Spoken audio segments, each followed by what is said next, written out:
So one time, Ceres was out in the field. That's where she'd be at. Ceres is the goddess of grain. Ceres turns into the word cereal, meaning grain, right? And so she out there in the field, right? Like, because that's what she do. And I'm not entirely sure what she's doing out there. I'm not a grain myself, but she is out there chilling with all the oats, and everybody's like swaying and chatting together, doing that thing, doing cereal grain things, right? And she's out there with her daughter, the beautiful Persephone, as well, right? So Persephone is out here chilling. You know, Persephone has a fairly easy life. You know, she has her mom is the goddess of the grain. She has never been hungry a day in her life. She is out here, the daughter of a goddess. She is chilling out here. Never had a real hard day, just like loving it, right? Like, it's beautiful out here and everybody growing real good with it, right? And so Ceres is out in the grains doing grain shit. Back is turned, right? And then the earth opens up. And who has opened the earth but Hades, the god of the underworld, the bad motherfucker, you might say. And he shows up and says what's up to Persephone. And so here is where things get a little funny, right? Because we do know that Persephone ends up in the underworld with Hades. Now, what's going on here? How much agency does Persephone really have in this situation? Did she get kidnapped? Maybe. Did she see a bad motherfucker and was like, hold up, maybe I want to see what's up with this. My life has been a little too easy. That looks dangerous and fun. We all love a bad boy. What's going on over here? I don't know what happened. What I do know is that Persephone ends up in the underworld and Ceres feels a way about it. Now, while she is down there in the underworld, she becomes the queen. So there is a consummation of the rites, we might say, right? And so it gets freaky down there in that underworld space. Persephone is unfamiliar with the space, and so freak shit be dicey sometimes. You know what I mean? Like you end up with welts and spots, and you didn't think all type of things be going on with that, right? But like it's kind of delicious in some kind of way, right? There's a sense of like, do I like it? It hurts so good sometimes, but it also hurts. Can we, right? And so there's a tension about that. Now, Ceres turns back around and she's like, oh shit, my daughter has been kidnapped. I hate this. I hate every last bit of this. We got to go and we got to get something going on here. And so she raises the alarm and goes over to Zeus, who's the king of the gods, and she's like, yo, this ain't it. We gotta do something about this. And Zeus is like, all right, I see what you're saying. But they are gods. They can't be doing all that. So they end up contacting Hermes, and Hermes is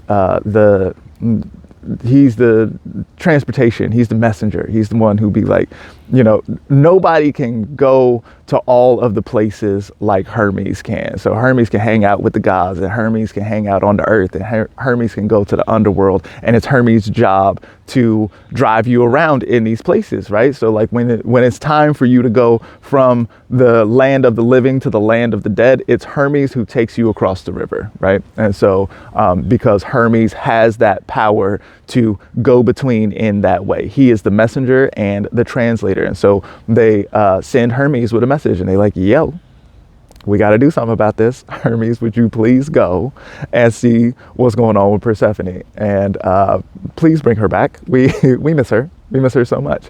And so in the meantime, Ceres, the goddess of the grain, she's not feeling the vibes anymore. You know what I mean? It's been nice out here, and it's been grain just growing.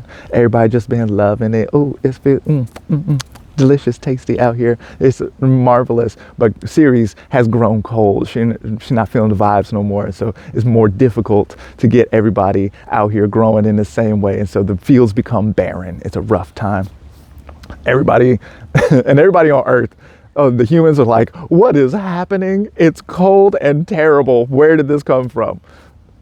It's not for you to know, Playboy. If we got a war between the gods going on right now. It's not really about you. You just caught up in the crossfire. I don't know if you have ever been caught up in the crossfire before. I have certainly been caught up in the crossfire when it's gods and angels getting down on some shit, and I happen to be here.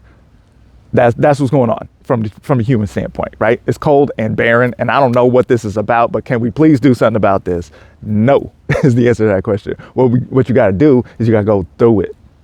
There is no way out but through, right? You got to go through it. So anyway, Hermes goes from the gods with a message down to the underworld.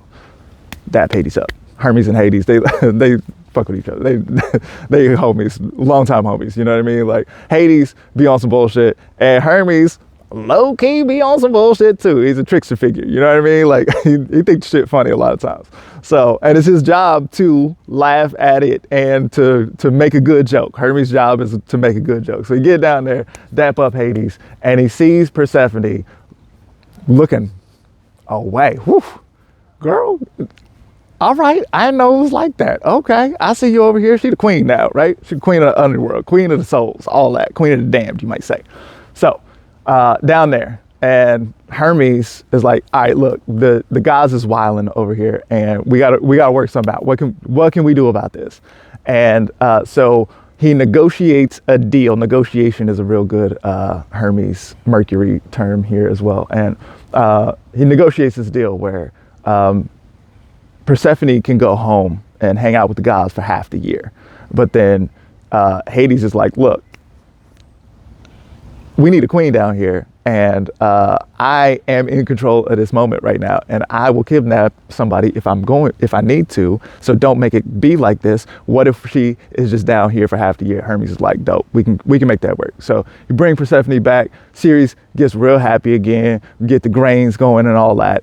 And so this is the way that we end up getting the seasons, where we got a strong growing season for half the time, and then half the time it is a barren season because Ceres misses her daughter so much. Meanwhile, Persephone is the prize.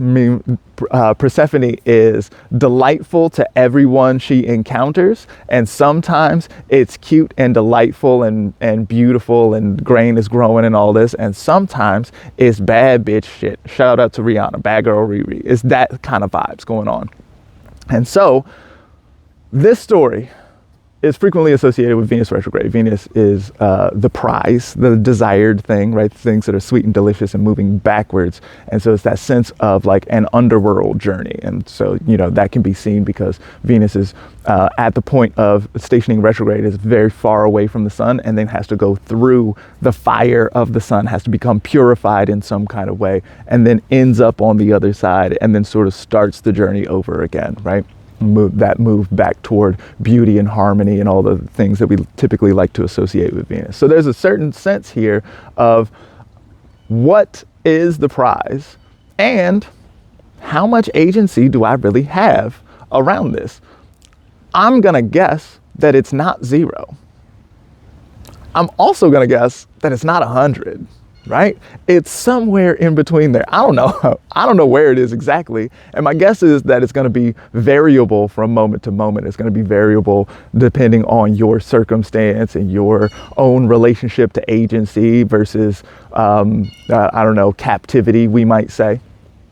And that's going to be different for every person. It's going to be different for every circumstance that each person navigates. But every time that there is this 40-day period of Venus retrograde, we have an opportunity to investigate how much agency do I really have, and how do I use that agency to encounter delightful things, and maybe even those delightful things which are taboo, which are not the things that I'm supposed to like, that I am allowed to like, these kinds of things, right? What about the things that I find delicious is transgressive, and how much do I want to engage those kinds of things?